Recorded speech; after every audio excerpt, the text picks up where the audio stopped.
Look at the framed diploma on your wall, or that new professional certification you proudly added to your profile. You look at your old high school friends who are working entry-level jobs or wasting their weekends, and you feel an incredible rush of superiority. Your ego whispers, "I am smarter than them.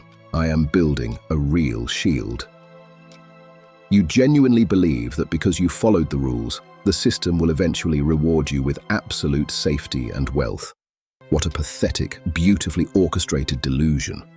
The truth is far colder. You haven't built a shield, you have just paid to become a more expensive gear in an engine you will never control. The corporate world is filled with brilliant adults who are emotionally still children.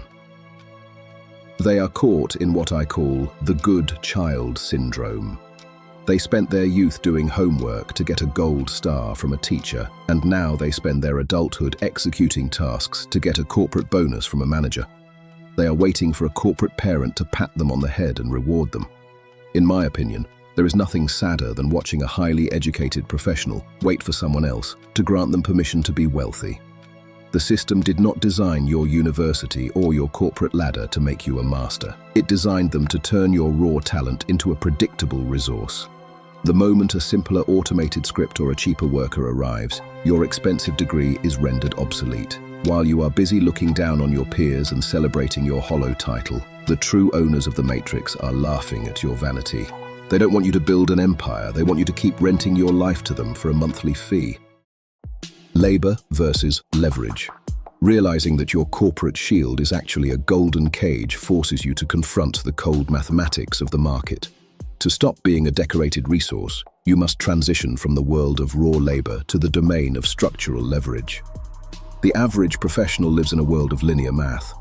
They believe that to double their income, they must simply double their hours or get another advanced degree. This is a complete dead end.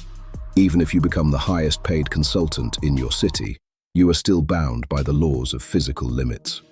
To understand true leverage, compare a highly specialized surgeon to a person who owns a medical software company. The surgeon looks down on the office clerks, feeling completely elite because they earn an incredible fee per hour. They buy luxury cars to show their friends they have made it. But if that surgeon injures their hand, gets tired, or goes on vacation, their revenue instantly drops to zero. They do not own an asset, they just own a highly polished job. The platform owner, however, may not even know how to perform a single operation. Yet they designed a digital system that serves 10,000 hospitals simultaneously across the globe. As classic strategy books remind us, the master controls the pipeline while the servant carries the water buckets. The platform owner's revenue scales infinitely every second of the day, entirely independent of their physical body. The architect never trades hours for currency. You must stop trying to be the smartest worker in the room. Instead, look at the crowd, exploit their constant desire for convenience, and build an autonomous machine that solves their problems while you sleep. Let your peers argue over who has the most impressive job title at dinner parties. Your only goal is to remain invisible, controlling the infrastructure and collecting the pure dividends of absolute leverage. The leverage skills. To step outside the manual labor trap, you must construct a wall of defense around your time. This defense relies on what I call the 4 matrix shields. The average person tries to build security by making themselves useful to a corporate boss. They look at their co-workers and think, I work faster and my manager likes me more. They feed their ego with these small, meaningless victories, but they are completely defenseless against a shifting economy. The architect relies on structural shields. These are not certificates, they are high-return skills that convert raw technology, data, and human psychology into personal leverage. Skill 1. Technology leverage. The first shield of absolute leverage is systems architecture. Most modern office employees love to brag about their specific technical skills. You see them on professional networks showing off their deep knowledge of a complex database or a specific design tool. They look down on the entry-level interns and whisper, they don't know how to run these programs like I do. I am the anchor of this department. They derive their entire sense of superiority from being an expert operator of a single tool. But they are completely blind to the terrifying reality of modern technology.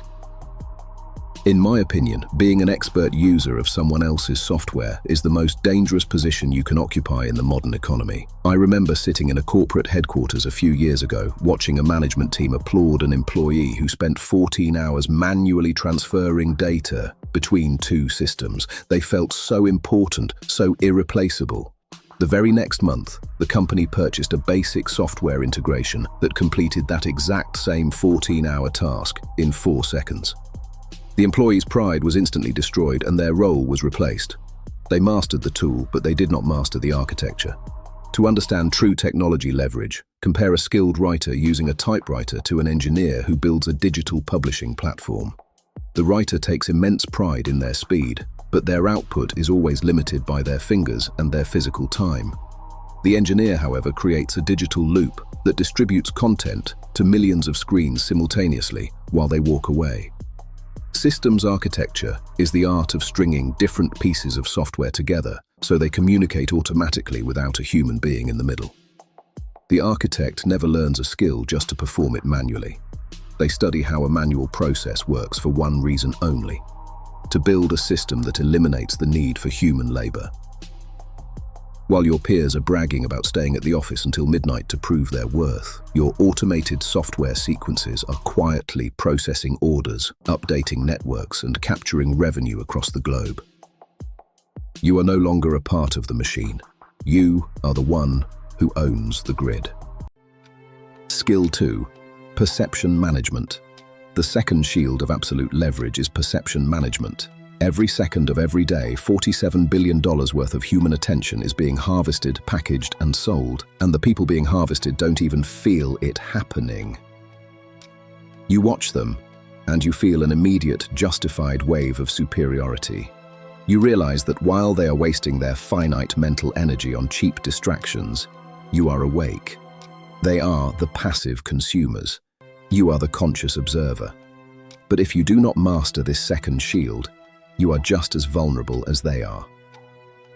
Perception management is the art of controlling human focus. In the modern economy, human attention is the most valuable commodity on Earth, yet it is treated like garbage by the masses. The crowd trades their attention to the highest bidder for a fraction of a second of entertainment. The architect does not consume attention. The architect commands it. To understand this concept clearly, compare an ordinary local business owner to a master of attention arbitrage. The local business owner spends thousands of dollars on billboard ads, begging people to look at their product. They are buying attention at a retail price.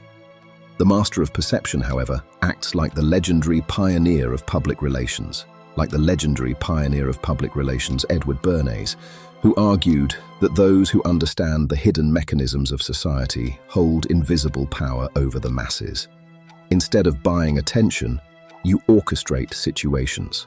You study human vanity, fear, and the desperate desire to feel special. You build narratives that tap into those raw emotions, forcing the crowd to look exactly where you want them to look, completely free of charge.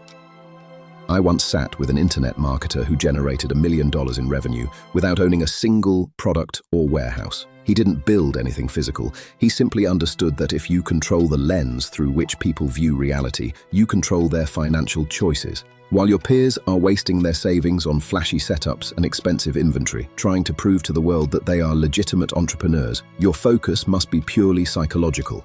You must learn the silent science of storytelling and digital positioning. When you master human perception, you stop competing for a tiny slice of the market. You become the silent director who directs the entire flow of the crowd's wealth toward your assets, while remaining entirely hidden in the wings. Skill 3. Cold data literacy. Once you control the system and command the attention of the market, you will face your most dangerous enemy, your own ego. To survive this stage, you must deploy the third shield, cold data literacy. Think about the standard small business owners in your city. They open a trendy boutique or a stylish cafe because it aligns with their personal taste. They look at their employees and feel like an elite monarch. They love the feeling of walking into their establishment and seeing their name on the glass. Their entire business is built on a foundation of pure pride and emotion. And that is precisely why over 90% of them vanish within the first few years. They love their own ideas more than they love reality. The architect operates with the cold precision of a data model. To understand this, compare a traveler trying to navigate a dense fog by relying on their gut feelings to a navigator who relies entirely on radar instruments. The emotional traveler moves forward on hope, guesswork, and temporary bursts of confidence, constantly trying to convince themselves they are on the right path. The radar instrument, however, does not hope. It does not guess. It relies entirely on unfeeling signals and exact mathematics. The instrument always finds the correct path because it never lets emotion dictate the journey. In my opinion, the moment you allow your personal feelings or hope to guide a business decision, you have stopped being a strategist and have become a dreamer. As the pioneering statistician W. Edwards Deming famously stated, "In God we trust, all others must bring data." You must train your brain to view your business operations strictly through numeric outputs. Graphs do not possess an ego. Retention metrics do not care about your feelings. Cash flow statements do not care how hard you worked or how much your family loves your concept. When you develop cold data literacy, you strip away the biases that blind the average professional. While your competitors are panicking over a bad month or doubling down on a failing project because they are too proud to admit they were wrong, you look at the raw data. If a sequence is not producing a mathematical return, you cut it away immediately without a single second of emotional regret. Let the crowd chase the warm comfort of compliments and vanity metrics. Your focus is the cold, unfeeling architecture of numbers that ensure absolute dominance. Skill 4. The money tree. The fourth and final shield of absolute leverage is capital allocation. Think about the people in your social circle who suddenly start making good money. What is the very first thing they do? They lease a brand new German sports car, buy a watch that costs 2 months of income, or move into a luxury apartment they can barely afford. They look at their old friends from school, flashing their new toys, and they feel a deep wave of personal superiority. Their ego is completely satisfied because they look richer than everyone else in the room. What they don't realize is that they are committing the ultimate financial sin. They are consuming their own power. To understand true capital allocation, you must stop viewing money as a tool for buying things and start viewing it as an army of invisible resources. Every single dollar you own is a silent worker. Your only job is to deploy these workers into strategic positions where they can acquire more capital for you. The average person takes their hard-earned money and hands it directly to luxury brands, meaning they are willingly giving their resources to someone else's empire. The architect does the exact opposite. I once knew a brilliant corporate vice president who earned $250,000 a year. He spent every penny to maintain the illusion of wealth, completely dependent on his monthly paycheck. In my opinion, he was far poorer than the quiet investor who lived in a modest home but owned thousands of automated dividend shares that paid for his life completely free of charge. As the legendary investor Warren Buffett famously said, "If you don't find a way to make money while you sleep, you will work until you die." While your friends are busy spending their revenue to buy fake status, you must have the cold restraint to live beneath your means and pool your capital. You invest that capital back into your automated software systems, your digital assets, and your intellectual property. You build a self-sustaining loop, a digital money tree. Let the insecure crowd laugh at your simple lifestyle today. While they are bound to their desks, forced to work just to pay for the luxury items that keep them dependent, your capital army is working 24 hours a day, silently securing your absolute dominance over the market. The software blueprint. To see all 4 of these matrix shields come together into one beautiful, terrifying structure, let us look at a real-world contrast: the senior software engineer versus the silent platform owner. The programmer masters the tool and trades hours for a high salary. The architect masters the system and owns the asset that generates cash. These are not 2 different levels of the same game. They are 2 completely different games. The owner used systems architecture to connect automated tools together. They deployed perception management to make the market believe their software is essential. They used cold data to optimize user metrics, without emotional bias. And they used capital allocation to fund the infrastructure instead of buying luxury toys. While the brilliant programmer is exhausted, staring at a screen at 2 in the morning to hit a client deadline, the owner is fast asleep. Yet, the owner's platform is automatically processing subscriptions from thousands of users across the world, collecting pure profit every single second. The programmer owns a highly decorated job. The architect owns the grid. Never pride yourself on how hard you can labor. Pride yourself on how much of the system you own. The matrix exit. Transitioning from a dedicated employee to a system architect sounds logical on paper, but it requires a level of emotional detachment that most people find completely terrifying. When you step away from traditional career paths and refuse to participate in their corporate status games, the crowd will look at you with confusion, even pity. Your old friends will boast about their new promotions and luxury car leases over dinner. Your ego will scream at you to run back to the comfort of their approval, just to prove that you are still smart and successful. But true freedom requires you to be entirely comfortable with being misunderstood by people who are still running inside the wheel. In my opinion, the ultimate test of psychological strength is watching others celebrate hollow victories while you quietly build real structural power. As the Stoic philosophers often reminded us, it is better to rule your own mind than to serve a king. Let your peers fight for a slightly larger office cubicle.